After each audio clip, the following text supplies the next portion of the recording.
Oceans are vast, mysterious places, filled with shapeless things and things that change shape.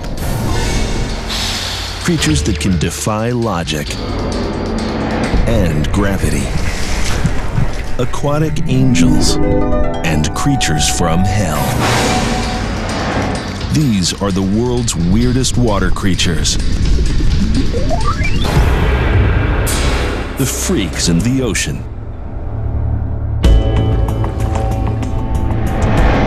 Our aquatic action heroes are masters of disguise, armed and dangerous, the fittest survivors, cunning code breakers, and sexual virtuosos.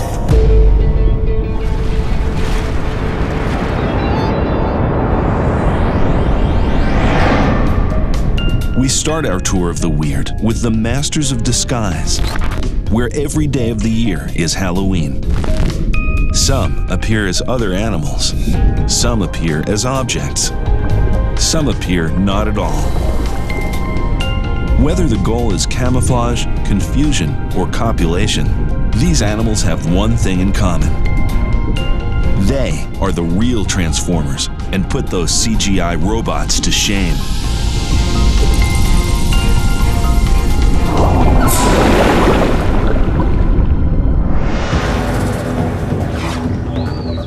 Australia is called the land down under. And down under Australian waters, you'll find our first weird transformer. The frogfish. Why a frogfish? There aren't any frogs in the ocean. Is this some kind of evolutionary failure? A humbug loser? They can't swim well. They lack a swim bladder. They can't move well. Fins are poor substitutes for feet. Instead of chasing prey, they have become masters of the ambush. Step 1. Conceal your position. Frogfish have evolved to mimic less dangerous, more delicious animals. Is that a sea urchin? Nope. A sponge? Mm-mm. What about that coral? It's a frogfish. And so is this, and so is this. Step 2. Lure in the unsuspecting prey. What's that little white thing floating above the frogfish's head? A guppy? A worm? Whatever it is, it looks yummy to passers-by. But in a classic case of bait and switch, it's actually just an appendage to the frogfish's dorsal fin, used to lure the curious, the hungry, and the soon-to-be dead. The frogfish keeps very still, waiting for just the right moment. The shrimp vanishes in less than 1/100th of a second. How can a fish so slow strike so fast? The answer lies in its method of attack, called gape and suck. No, we're not making this up.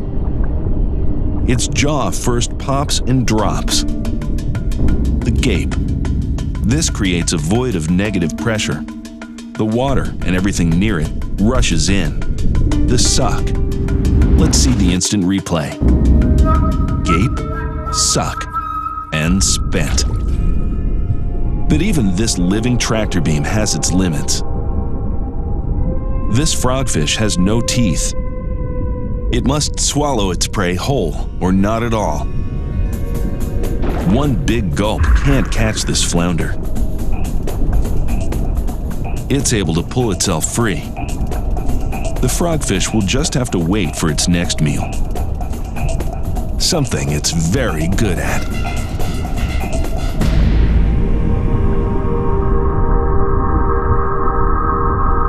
Animals can mimic not only each other, but even the ground they swim over.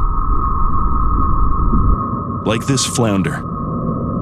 The very word makes the fish seem helpless and confused. And that's just what they want you to think.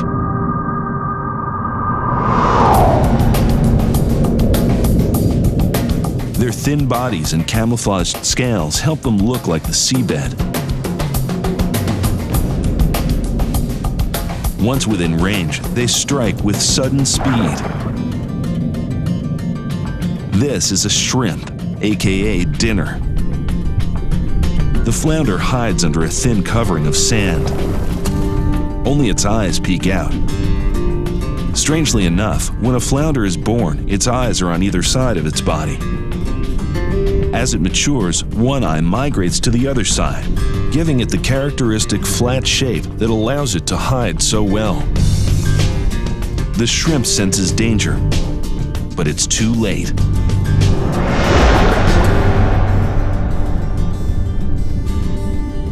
But the flounder's hungry movements don't go undetected.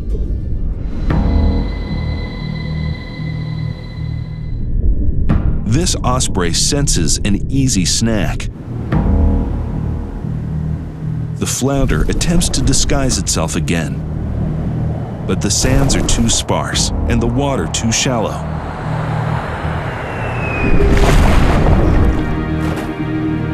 The eater is eaten, and the cycle of life continues. While other, better disguised flounder live on.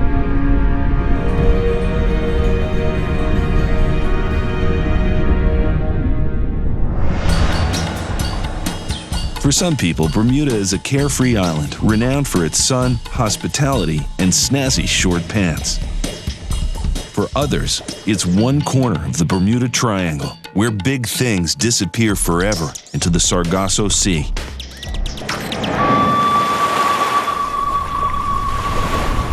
Does this picture look innocent to you? Look harder.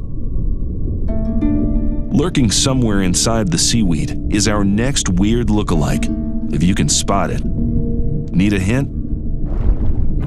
It's right here. This is the sargassum fish. This 10-centimeter long hunter has evolved to mimic the sargassum algae that surrounds it. Its skin has the texture of seaweed. The white spots resemble tiny worms that are prey for the small fish who have no clue they're being watched. Sized up and swallowed. Look closely at the sargassum, and you can see its meal struggling inside, but only for a moment.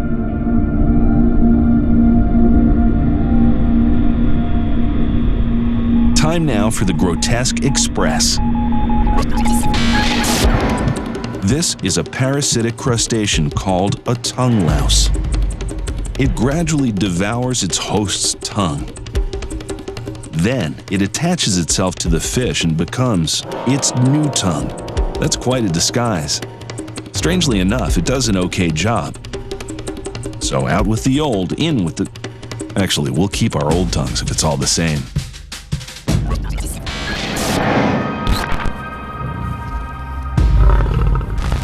For centuries, humans have thought animals' barks, croaks, squeaks, and chirps were nothing more than noise.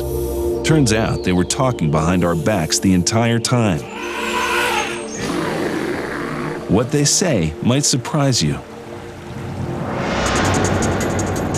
Dolphins on the hunt strategize with one another.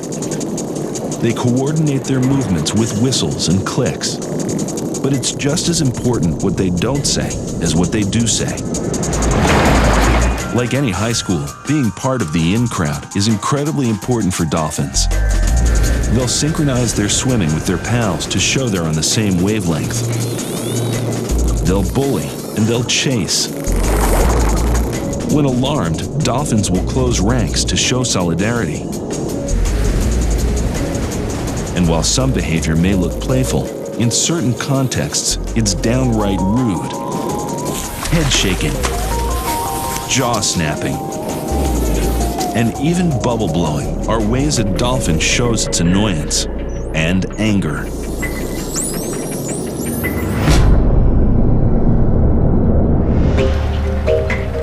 You won't find any snotty bottlenose dolphins up here in the Arctic, but you will find canaries.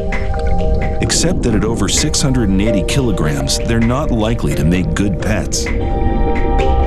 Beluga whales are known as the canaries of the sea because they have a repertoire of high-pitched sounds they use to communicate with one another.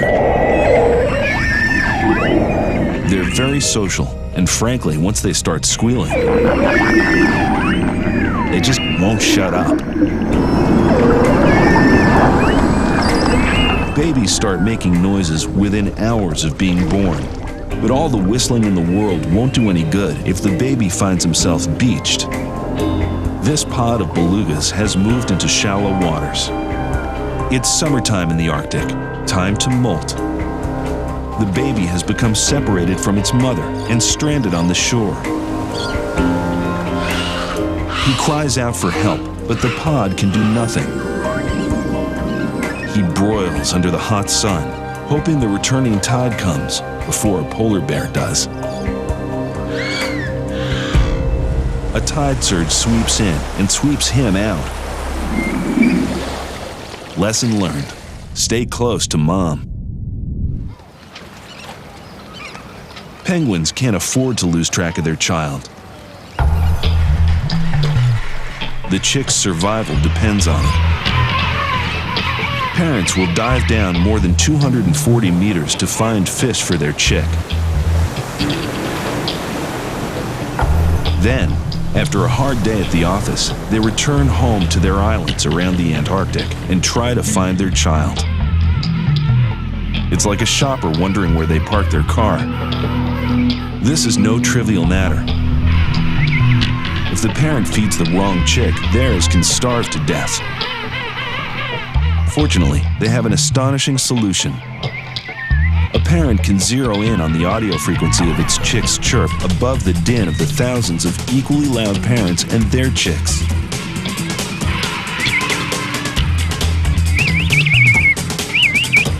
And the chicks can zero in on their parents' call as well. It's like walking into a stadium full of fans all talking at the same time and being able to pick out the voice of your child or your parents. If only they had a special call for, "Excuse me, coming through."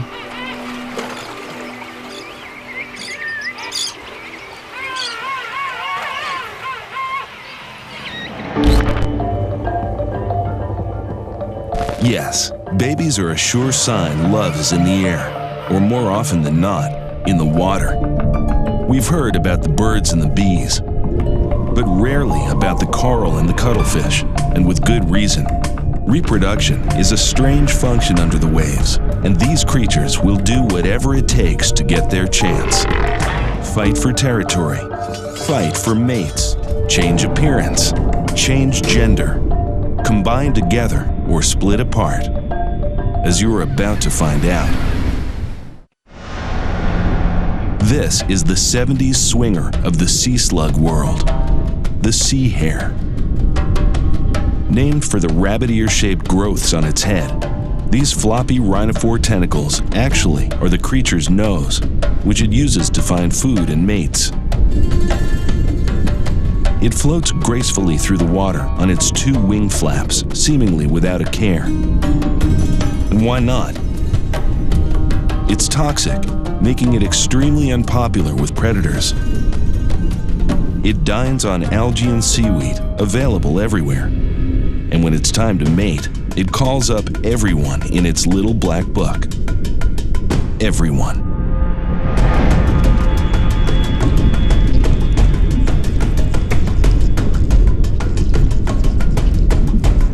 Sea hares are hermaphrodites.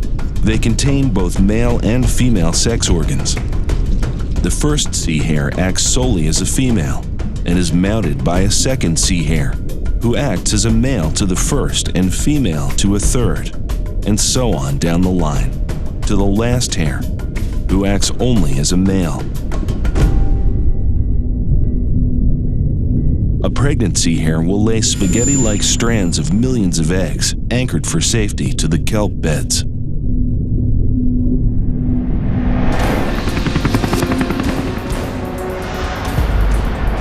Up in the Arctic, it's not the birthing that's weird, but the mating battles.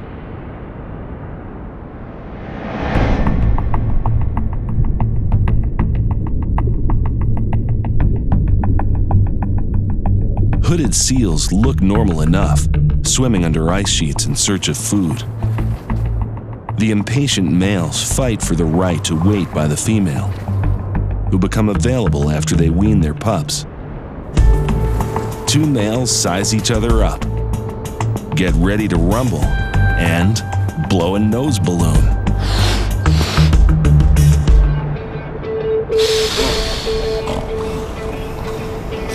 They get their name from this hood-like bulb on the top of their heads. They use it to demonstrate their manliness, because nothing's manlier than flailing around a hot pink balloon. There is a method to this rosy madness. The males top out at almost 3 meters, 408 kilograms. That's a lot of weight to throw around, a lot of energy to spend. If a bigger balloon can scare off a smaller male, that's a smart strategy. But these males are evenly matched. It's on to punching, shoving, and off the ice chasing.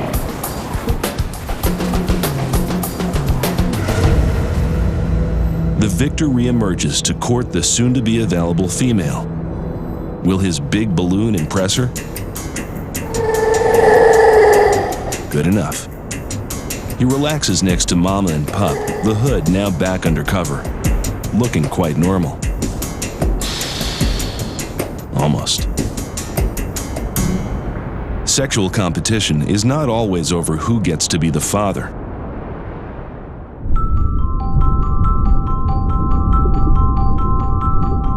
With these flatworms, it can be over who gets to be the father and who gets to be the mother. Like the sea hare we saw earlier, flatworms have both male and female sex organs.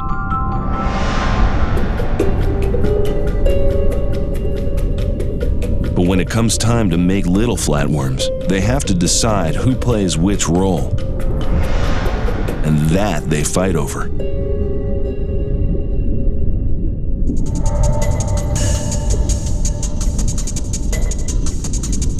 The two flatworms rear up, exposing their midsections. Those jutting white nibs aren't weapons, at least not intentional ones. They are actually the worm's penises, a double-barreled inseminator, if they can shoot first. Flatworm sex consists of the two attempting to stab their lover with their pointed pair and inseminate each other, an act delicately referred to as penis fencing. But there's nothing delicate about it. Flatworms have been known to gouge holes in each other in battles lasting up to an hour.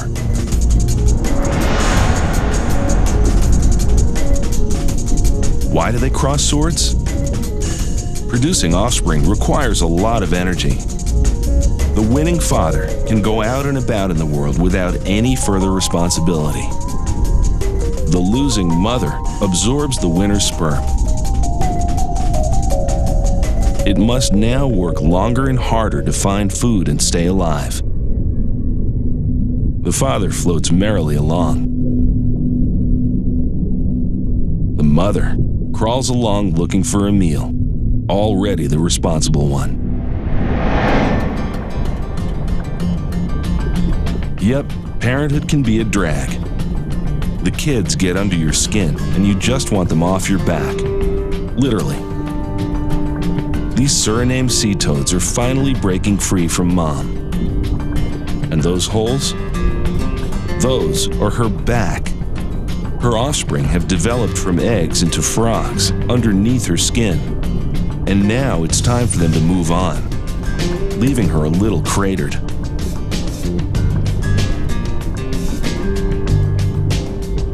Boy, and you thought stretch marks were bad.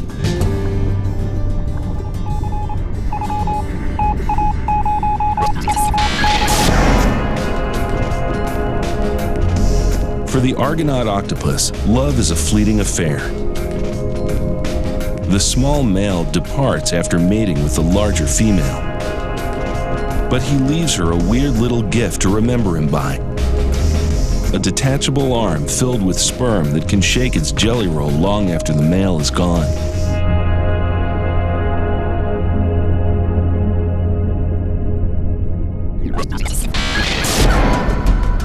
It's a dangerous world out there. Creatures fight tooth and claw, if they're boring.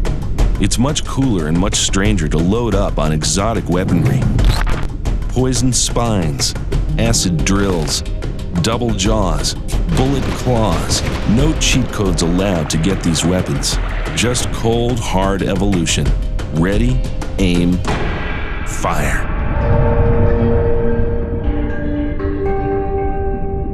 This siphon acts as a breathing tube and a warning.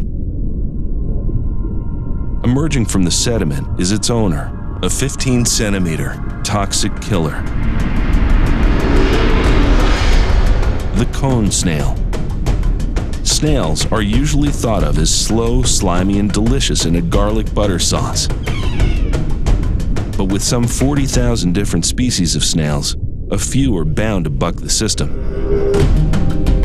In the waters of Southeast Asia, this is the underwater version of a tank, with a hard spiral shell, flexible treads, and down in front, a cannon. It has eye stalks on either side, but it hunts primarily by scent, using its siphon. The target? A nearby fish.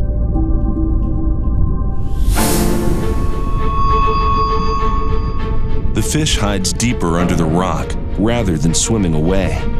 Bad idea. It still has room to move. But inside this probing tube called a proboscis, the cone snail has a long-range weapon, a harpoon. Made of modified tooth, the harpoon can be launched by a quick muscular contraction. Fish hunting snails are particularly dangerous, with venom strong enough to kill a human. This harpoon is cocked and loaded. Target is within range. The cone snail strikes. The fish is paralyzed within seconds, reeled back in, and swallowed. With a full belly, the cone snail returns under the sediment, its siphon peeking out as a reminder and a warning. Heed it. Our next weapons master looks more like a Christmas ornament than a killer.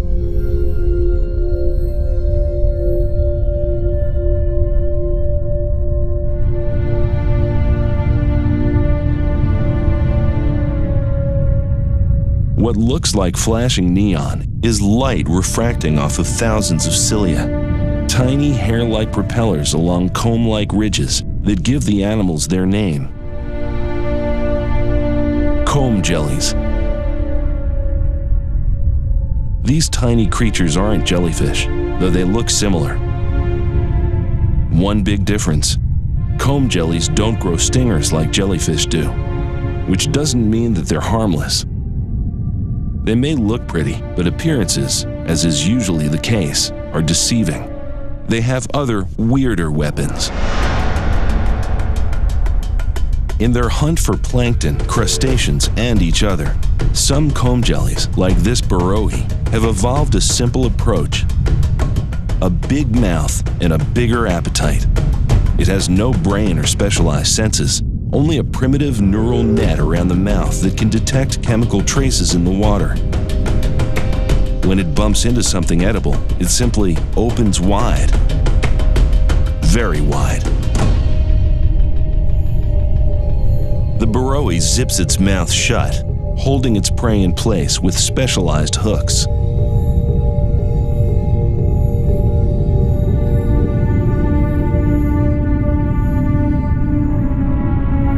Other comb jellies have a more complicated way of snatching up prey. Coating the tentacles are specialized adhesive cells that act like glue. Once trapped, prey are drawn into the gut and digested.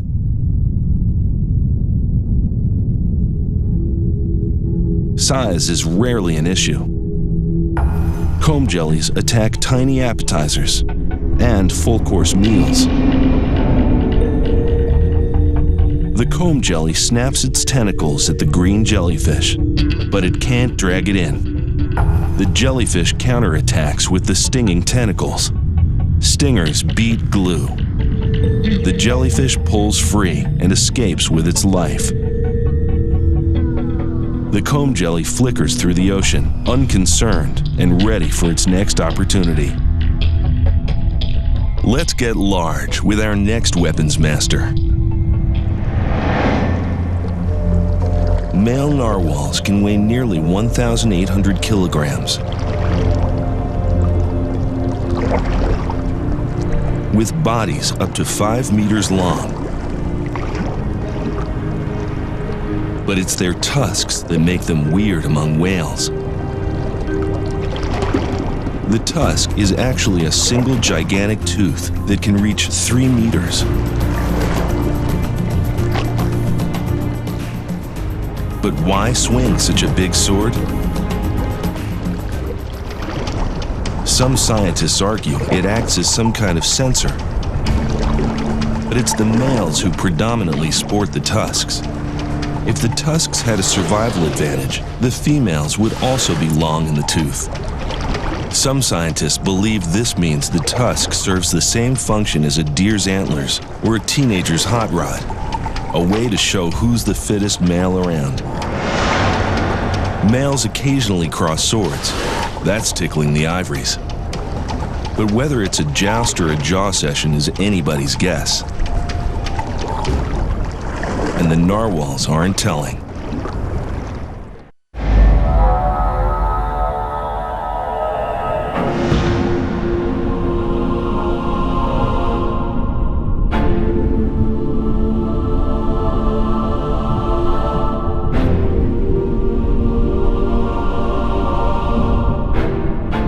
These animals may look like boring lumps, but sea cucumbers have all sorts of surprises.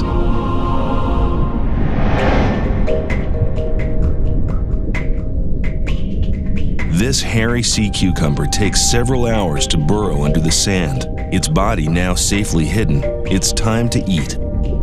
It unfurls its feathery tentacles. Any microscopic morsel it finds gets pulled down into its mouth. A miniature forest of cukes filter the water clean of organic debris. But at the first sign of trouble, the forest vanishes to feed another time.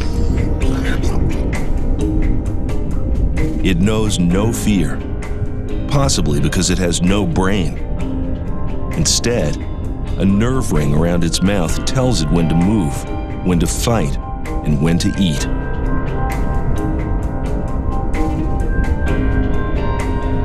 In the animal kingdom, there's no emergency rooms, band-aids, or kisses from mommy. Fighting takes guts. For this cuke, that's no metaphor. A fish nips at its backside, the wrong side.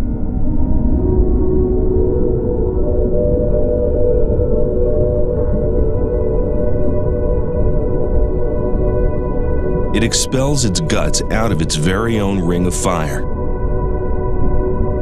Their filaments are sticky and toxic. If the fish gets caught, it might die. The fish wants no part of this fight, or this surprisingly resourceful lump. These baby loggerheads have no idea what weirdness awaits them in the ocean. But that doesn't stop them. From the moment they hatch, they head straight for water they've never been in, toward a destination they've never seen. They use their vision to head toward the water.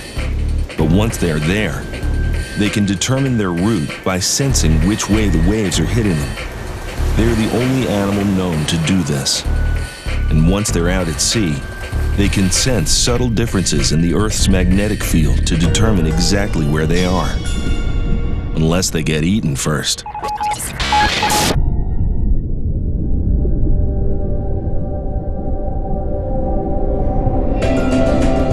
Nudibranchs are sea slugs. They come in a variety of shapes, sizes, and colors, and superpowers. This nudibranch hovers near the water's surface. It has the ability to stay buoyant by gulping large amounts of air and floating like a balloon. it drifts toward its prey, the Portuguese man-of-war. The man-of-war is more than 50 times the size of the nudibranch. Suicidally insane? Not when you have superpowers. It nips away at the man-of-war's tentacles. They are covered in stinging nematocysts capable of killing a small fish or making a grown man cry. But the nudibranch is immune, thanks to a thick layer of mucus coated around its mouth. While it gobbles tentacles, it also ingests some of the nematocyst stingers. Whatever doesn't kill a nudibranch makes it stronger. It passes the stingers from its gut to underneath its skin and recycles them for its own defense.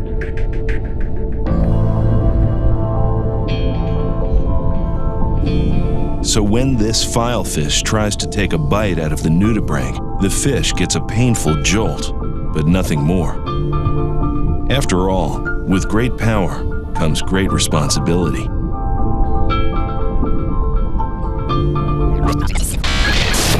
Sea otters are one of the few mammals to use weapons.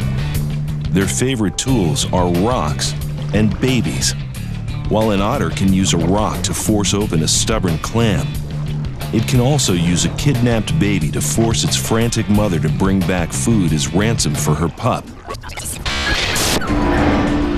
If an animal doesn't have a weird weapon, the next best thing is a weird survival strategy. It's not enough to have a hiding place. It's not impressive to have a hard shell. No, not in a program called The World's Weirdest. Only the outlandish need apply. Fish with frightening wings. Clams in a one-legged race. Clowns protected by toxic tentacles. These game plans help our contestants win in the only way that counts: staying alive.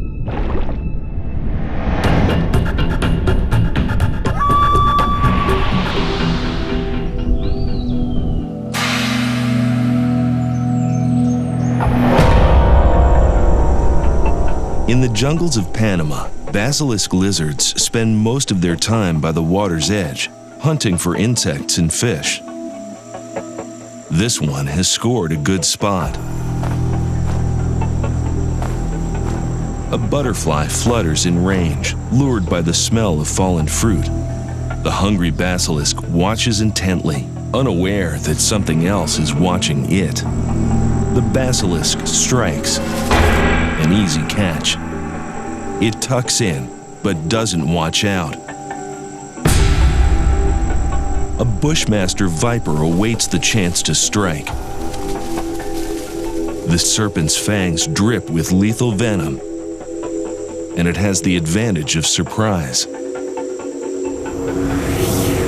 The bushmaster has the basilisk cornered against the riverbank. It moves in for the kill.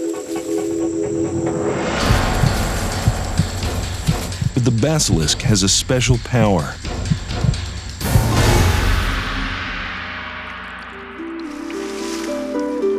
It can walk on water, an ability that has earned it the nickname the Jesus lizard. Its webbed feet slap against the surface of the water.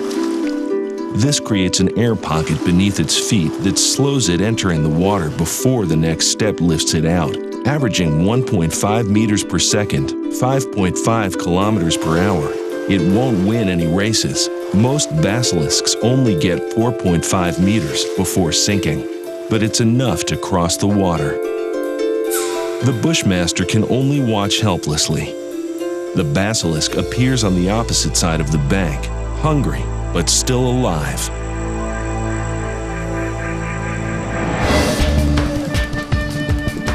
In Japan, staying alive after you eat a toxic pufferfish is a common goal. In fact, here they are considered a delicacy, a potentially lethal one.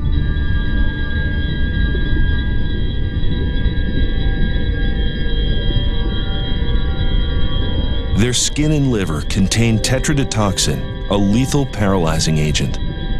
One bad slice of pufferfish sashimi can kill a grown man. Some pufferfish have prickly spikes that lay flat against their skin until they're alarmed. It gulps down water into its elastic stomach, bloating its body into an instant beach ball. Oddball defenses are good in theory, but what about in practice? Let's find out in an underwater battle royale. In this corner, the reigning featherweight champion, H.R. Puffinstuff. In this corner, the double-jawed death dealer, Mr. Moray Eel. The eel strikes first, but the pufferfish moves up a weight class. The eel can't maintain its grip, and the pufferfish lurches away. Oddly enough, the pufferfish saved not only its own life, but the eel's as well. Had the eel managed to make a meal out of the toxic puffer, it would have been its last.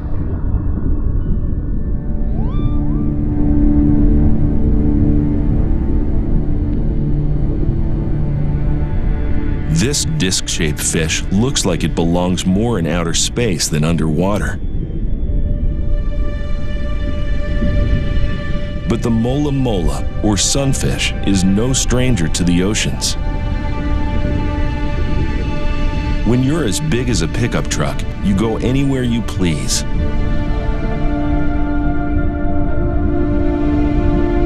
It spends most of its time diving in the depths for its main prey: jellyfish.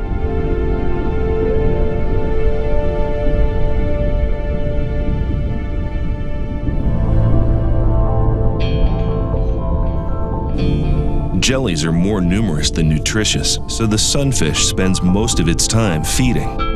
But it doesn't have food on its mind right now. Today, it's come to the surface to deal with a bigger problem, one of a confidential nature: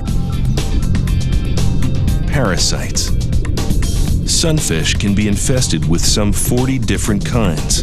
In the marine world, don't try to remove them yourself. Seek kelp. These beds of floating kelp are home to the half-moon fish, who will gladly take care of the problem. Weird? Maybe, but it's just what the doctor ordered. Even in the wild, though, you'll still have to wait for your appointment. The sunfish float in line until it's their turn. Then they flop on their sides to be tended to. The cleaner fish are thorough, but some parasites are beyond even them. So the sunfish seeks out a specialist. A seagull. The gull surgically hacks into the sunfish's flesh.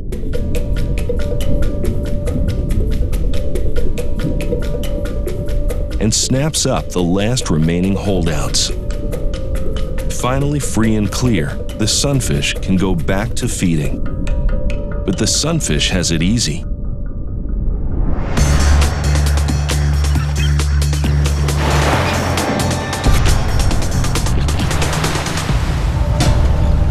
Compared to clams off the coast of New England.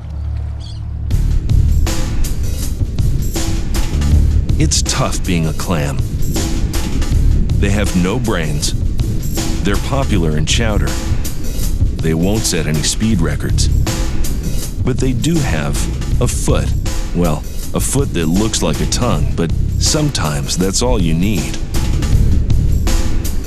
Along the shallow coastline of the Atlantic, these surf clams spend their days filter feeding for plankton. Some hide under the sand, only a siphon peeking out to feed. They may have no brain, but they're not stupid. Staying under the sand is a good survival strategy.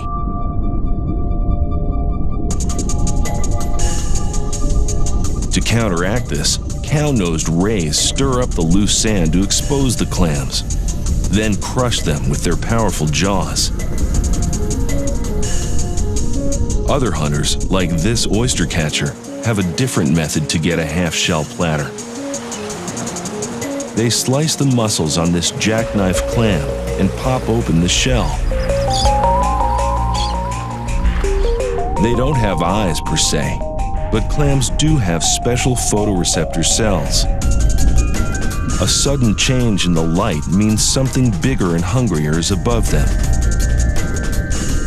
When they sense danger, they dig down. The fastest clams can dig 2.5 centimeters per second. Is it enough to keep this clam alive? Success. That's one clam that's as happy as, well, you get the idea. Some fish probably wish they had eyes in the back of their head, but the Pacific barrel eye went overboard. It has evolved a fluid-filled, see-through skull. This allows its big green eyes to see prey swimming above it. Those two black pits in front that look like eyes are actually its nose. Down, Periscope.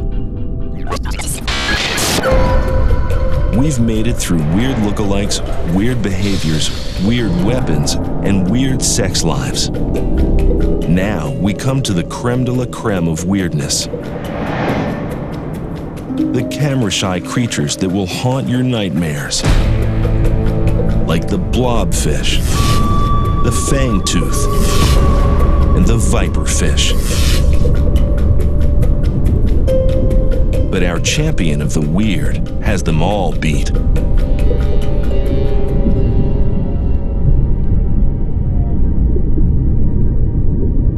It lives in total darkness at depths of up to 1.6 kilometers below sea level, and what has been referred to as the midnight zone. Down here, don't be afraid of the dark. Be afraid of the light.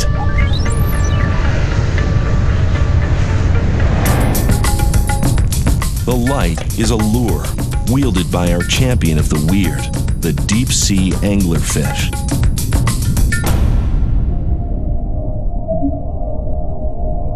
The lure is created by bioluminescent bacteria that live inside the angler. It drifts through the water, flashing its beacon, waiting for something to take the bait. This squid thinks it's found an easy meal. A fatal mistake.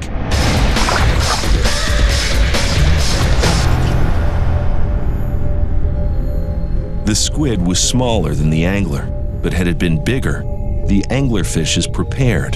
This far down, meals are few and far between, so to make the most of every opportunity, this anglerfish has evolved a distending jaw and expandable stomach. Want more weird? We have it. This is a black devil angler. A female, to be precise. She is after this fish.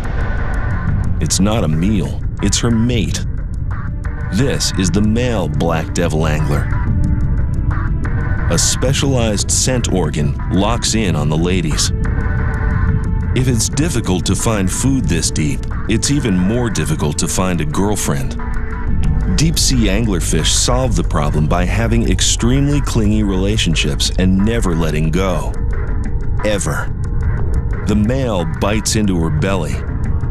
His body releases an enzyme. That dissolves the skin under the bite and fuses his mouth to her body. Then, the two become one. He will draw sustenance from her for the rest of his life. In return, the female has a ready supply of sperm for whenever she's ready to mate.